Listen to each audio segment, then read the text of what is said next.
Hello everyone, this is a quick little video on how I use the multi-scene Rezzer versus the stage manager for packaging my markers or my movers and my sets for stage. As you can see on our stage here, backstage, we have all these boxes. I use the multi-scene Rezzer by Machess. I have the full perm version here, the multi-scene packager, the business edition. It's 1500 lindens. If you are a full-time choreographer like I am, I like to have the copy version because, as you can see, I have tons of boxes here. All these over here are mine. But they do have a no copy version for 350 lindens if you're just getting your start out in choreography. Now, when you res out the box for the first time, it doesn't look like this. I've added pictures and numbers onto it. If I wanted to add a new box out here, I can do that. Let me find one here. I'm actually going to create a new one. Let me find it. Let's see, I think it has a dash in it. Yep, so I have the package here. I'm actually going to grab one of these boxes here that I already have one already out here, and I'm going to res it out. And I'm going to put it where I want. I do like to reduce the size of this some so it's not so fat. Let's see, 0.2 here. Oops. Yep, that did it. And let me move it up here. So this is going to be my box number 8. I'm going to make this like 0.3 here or something like that. So I will make a texture in Photoshop and add an 8 to that here as soon as I get this placed where I want it. I want to place it relative to my other boxes. I'm going to actually make it the same size as this box, so I'm going to click the copy on the size of it and paste. So it's the exact same size, and I'm actually going to move it right above this box. I'm copying the position and moving it up to where I want it. I'm going to call this, in general, Variety Box 8, and get it set where I want it. Now, I've already put my items out on my stage that I want. Here's my set. Backstage, I have my movers. I do like to make them taller. I talked about this in a separate video. Typically, when you have the movers out here, they start off as a flat disc like this. Just a very flat disc, but I think it's kind of hard for my dancers to see. So I come over to the size diameter, or the size parameters here, and on the Z I change that to 2 so it makes it taller so my dancers can see.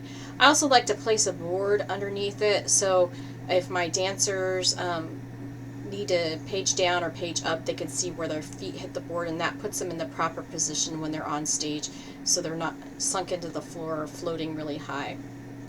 So once I get everything positioned how I like, I'm going to use my object pin, and I'm going to put that into each object that I want to go into this box. So I'm going to select my object pin from my inventory and drag it into the contents of each of these movers. And when it does it, if I have more than one box out, it's going to ask me what box I want it to go into. I want it to go into box 8, which happens to be 0 position in this, but it's going to be different for every single object that I go in there. You just have to select the correct box for it to go into when you put the object pin in there. So I'm going to go ahead and do that. Get all 3 movers marked here. This is going to go into 2.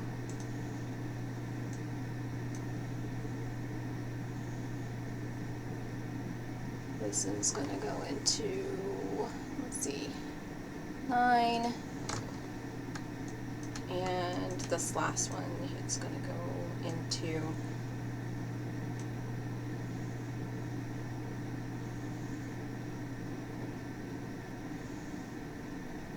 so sometimes you have too many boxes that are live, so looks like I have that. So I'm actually going to delete this object pin out of here temporarily And I'm going to turn off some of these boxes that I don't need. So I don't need the Cupid box. I don't need the Disney box this week.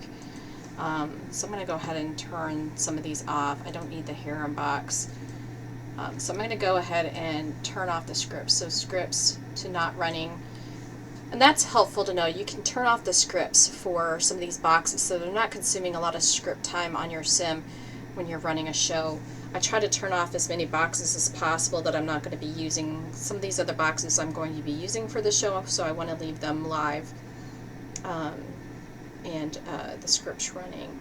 But I'm going to go ahead and turn off these 3 that I know I'm not running for the week. And I'm going to go ahead and put the object pin back into this box. Oops. It's going to pop back up here in a second. Yay, box 8.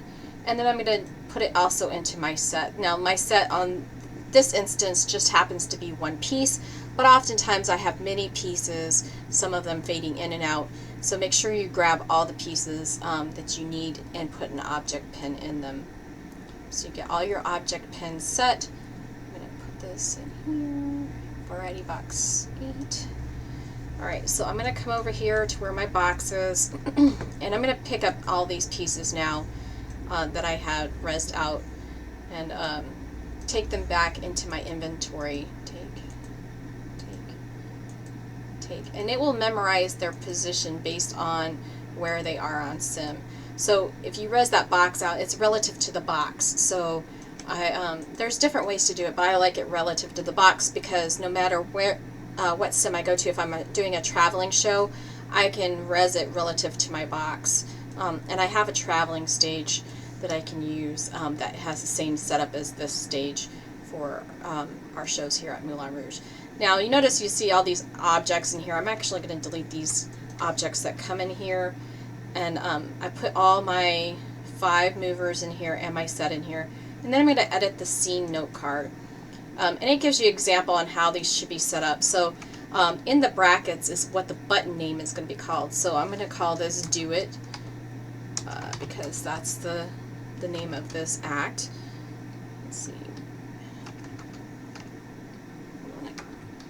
I can't see my keyboard. So, and then I'm going to put in here where the objects are the names of all the objects that I had for this set. So this is Do It Set 1, DI1, DI2, DI3, DI4, and DI5. And you're going to save it when you're done. And there you go. Alright, while that's doing that, I'm going to open up Photoshop here. I'm going to do a quick number 8 to put on my box while it's loading up my scene. Although it looks like it's already done, but I'm just going to do a quick little thing in Photoshop here as soon as it loads. Alright, I'm going to create a new, oops, I don't want to do that, I accidentally hit the button. I'm going to create a new, and I'm going to create this 512 by 512, just keep it simple. I'm going to have a white background, so I'm going to change my background to white and fill it, and then I'm going to come over here to the text tool and I'm going to change the text to black, and I'm going to put it in here, the number 8. Now I'm going to click off of that, and if I do a Control T, it lets me select the number, and I can make this as big as I want. I can also change the font to something a little bit bolder. I think I'm going to do that and get it kind of centered in the area that I want it. I'm going to change this to like an Arial black or something to make it bolder. There we go. Get it down a little bit, centered on the thing. I'm going to save as, I'm going to call it 8, and then just going to do it a JPEG. Right, okay. Then I'm going to come back into SL and import that.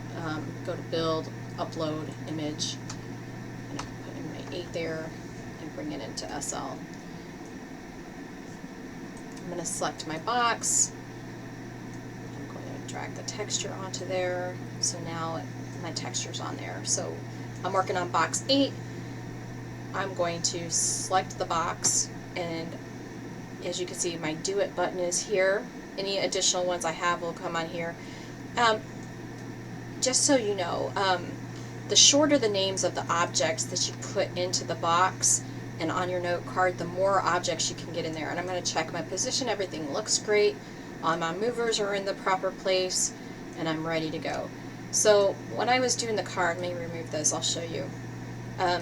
If you have really short names of objects like DI12345, that's very short, you can get more objects. The note cards in here are character limited, so the more characters you have, the less amount of acts you can have. So be sure to call your sets and your objects on your sets short names if you can, to allow you to get more into that box. As you can see, I have lots of boxes. I have hundreds of acts.